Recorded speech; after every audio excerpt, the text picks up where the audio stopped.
Look at this hunk of junk. Holy shit. Look at this thing. $800, let's go. 800 bucks. Damn, this hood. What the fuck did they do to it? Aesthetics, Jamie. Come on, Jamie. What do they call this style? Like the rat rod? Is this a rat rod BMW? Yes. That's what exactly what I'm Oh, it gets better. All right, give me a quick rundown of this car, Fernando. Year 2003 23i. I got it for $800. It's moldy as shit. There's a puddle in my fucking car. Wait, there's a puddle? Yeah, there's a puddle in there. Oh, this looks disgusting. And too. That door doesn't open until yesterday. We just fixed it, opened it. Oh yeah, so tell them why it was $800. Yeah, because of this supposedly, and because it was moldy as shit in the car. Yeah, because you were saying it was originally posted for $1,800. Yeah, but then someone crashed to it, and we fixed the door like literally. Kellen fixed it in like one hit. Really? Yeah. So. Well, I shit. can't complain. That's an easy way to save $1,000 on a car. Like what? So, are there any huge issues with the car? Nah, it's mint. Cap. Mint. Nah, it misfires. It misfires? Huh? Where? Yeah, where? Which cylinders? Did you guys put a code reader on it? Yeah. All cylinders? Yeah. It's misfiring on all cylinders? No, it's like random. It's like one will go out, go back. One will go out, go back. It's like 136. I feel like that should be easy enough to diagnose. I feel like we'll find out. If not, $800. Have you done a compression test on it? No, I don't want to. Just blow it up on Sunday. See what happens. Shit, are we welding the diff today then? Yeah.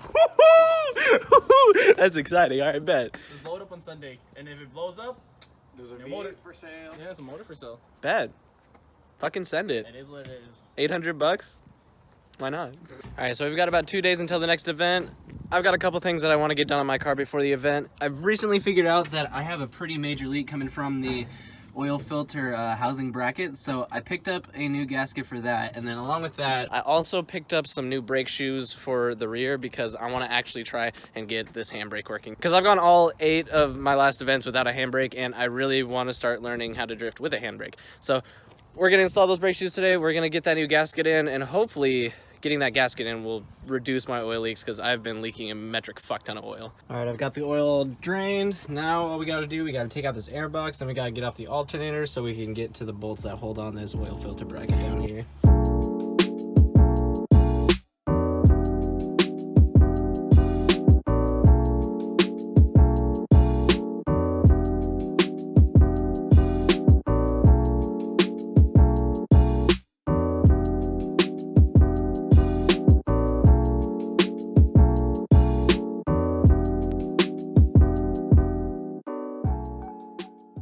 So with the alternator off, it looks like I need to disconnect those 4 bolts to get this to come off. And then I believe underneath we'll be able to get to the bracket for the oil filter housing. Probably should have did a little more research on this, but it's okay. It's okay. We'll learn together. Is this just...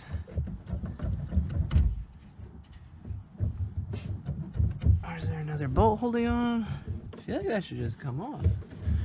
Unless I'm missing something. I figured out what the problem was. There was a 5th little bolt hiding down back here. I believe, now that's off, boom, sick. We'll be able to put that out of the way now when we need to. So now, we just gotta take off those 6 bolts right down there on that little plate. Nice. I should probably disconnect this connector over here. I think, oh, fuck. That came off a lot snappier than I expected. Yeah.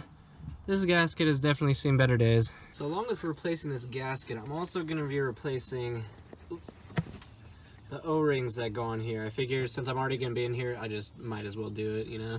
Alright, so I figured while I have this out, I'd give it a quick little clean with some brake clean. Making the engine bay a little bit cleaner, 1 bit at a time. Damn, you know, for a quick little clean, that's not bad. Alright, now we should just put everything back on in the reverse order and we should be good to go. Alright, so I'm just kind of using 2 bolts to hold the gasket on the back side of this. I think that should be pretty sufficient. Nice.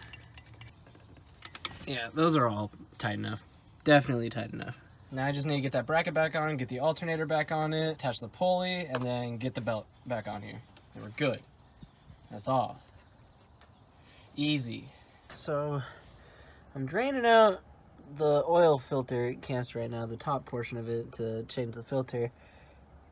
And there's a pretty good chunk of metal flake coming out of there. I don't know if I've mentioned this on video yet, but I have been smelling gas inside my oil. So part of me is thinking that the gas in my oil has been bringing down the oil's ability to like lubricate. I think this engine might be on its way out soon. You know what? I'm not even mad about it. I'm gonna keep running this engine until it blows up, and then I guess I'll just be able to swap over to a 6-cylinder sooner. Because I feel like it honestly doesn't make much sense to me to like pull this engine apart and figure out why there's gas in the oil or figure out what's wearing really bad. I mean, the engine already has 257,000 miles on it, so I think I'm just gonna keep running this thing until it dies, and hopefully it doesn't go out super soon. Who knows? Maybe it's not even that bad. Maybe this engine still has another 50,000 miles in it. I don't know. I'm gonna just keep sending it and hope it doesn't blow up next event. I've been experiencing a lot of squealing from the belt coming from this pulley down here. If you can see, it's all polished on here, which means that the belt has been rubbing really weird on there. Originally what I did to kind of combat it at first was I put a couple washers behind that pulley right there to bring it out, because it seemed like it was out of line with the alternator pulley. But over the last few days, the squeal has just gotten incredibly bad, so I ended up taking out those washers, and now the squealing is totally gone. So hopefully the squealing doesn't come back, and that'll remain quiet, because that was a huge annoyance, and I just hated driving around with it. Now I think I kind of want to try and tackle the drum brakes here in the back. So I'm gonna get the car up real quick, and then we'll get the wheels off, and then we'll get going on that. All right, so with this first rotor off, you can really see how fucked up these brake shoes are. This is literally just due to a series of really bad adjustments to this parking brake that went unchecked, and overall, just really my fault. I didn't adjust these right a few times, and this is what I got out of it. So I'm gonna put on some new shoes, and hopefully I'll be able to get the adjustment right this time. And hopefully I'll have a working handbrake for next event. All right, it's a new day. I wasn't able to finish up the parking brake last night because we ended up going to a car meet. So that's what I'm gonna do right now. All right, so as you can see, this thing has metric fuck ton of slop. So I'm gonna just get up under here, pop this booty off, and tighten these things down. I'm hoping I can get this to the point where this will actually work, because I kind of lost hope last night when I initially went to go do this and my parking brake wasn't really working. But I think it ultimately just comes down to this. I think I haven't adjusted well enough in the rear. I just need to get these cables a little tighter. What? Oh, the little penises? You have it all four? Oh, you do. No. Got you though. No, I... Here, let's So, Kaylee put these on my car without me knowing. Oh my god. Right? Dude, I love it. I think they're so funny. I think they're pretty funny, so I just left them on. No, but she literally just like walked out of my room one night with like a bag, and she's like, "Don't look outside. Don't look outside." I was like, "Okay, cool. I'm gonna lay in bed." I didn't even notice until I got to the event, because I was changing tires out, and I saw them. I'm like, "Wait, what?" No, yeah, they're funny, and they're squishy too. They're just like little rubber beads. Yeah, they're squishy. Yeah, That's the best part. They're fun. Sick. That sounds good. Already feeling a lot better. Son of a biscuit. Fernando, do you remember? Did you ever watch? I think his name was like Tobias on YouTube. Yeah. The dude who was like nugget, biscuit, nugget, and a biscuit. Yeah, Tobuscus. That's what his name was. Oh no, it just popped in my head all of a sudden. That was a throwback. Nugget, biscuit, nugget, and a biscuit. Dip it all in mashed potatoes. Man, that's classic YouTube.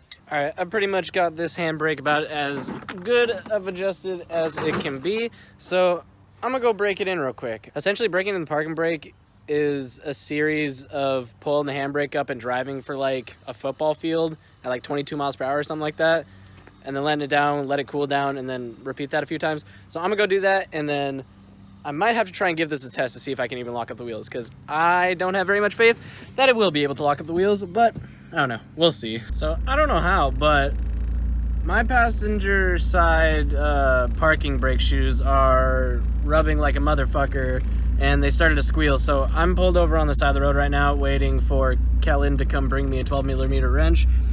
It's weird though, because the cable isn't even that tight, and The adjuster is literally as small as it'll go on the passenger side, so I don't even understand how they're rubbing right now.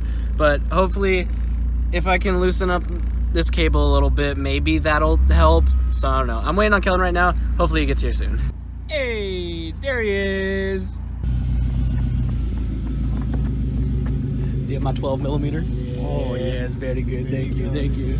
All right, so handbrake still doesn't work, and the brakes on the passenger side are still rubbing. Well, they're not anymore because I took literally every bit of adjustment of them that I could. Nothing's binding because I took it off a little bit ago and had my girlfriend pull the handbrake, and nothing's binding. So I don't understand why it's not working. I'm kind of just giving up on this handbrake now. You know, yeah, on the bright side, at least this has pushed me to get a hydro. So I guess it's not that bad. But still, kind of shitty that I got new pads and it still doesn't work. Okay, after a quick shower thought, I've come to a few conclusions as to why that handbrake is not working, and most of which come down to installation errors. So, first thing, I think I might have put the pads on that passenger side on backwards. Not totally sure, I don't even know if you can. I'd have to confirm that, but that's a possible cause. Another thing, I didn't grease shit. Totally blanked on greasing anything again with those brake shoes. So that could be a possible issue. And then I also came to the conclusion that I probably shouldn't have even tried to get this handbrake working because I already knew that the cables were stretched on that car. So really, I don't think there was going to be any way for me to actually be able to lock up the rear wheels. So yeah, I just wanted to share that with you. Learn from my mistakes. Don't do the same thing. Drift event is tomorrow. I'm super excited. I think it's going to rain, but I'm going to be able to try out some brand new tires for the first time instead of running on some old dry rotted piece of crap tires. So that's going to be fun. But I think that's going to do it for this video, guys. I know this video is pretty all over the place, but I just had a lot to cram into this video. This was all just kind of prep for Spirit Peaks tomorrow. So yeah, I hope y'all enjoyed. I hope y'all have a nice day, and I'll see you in the next one.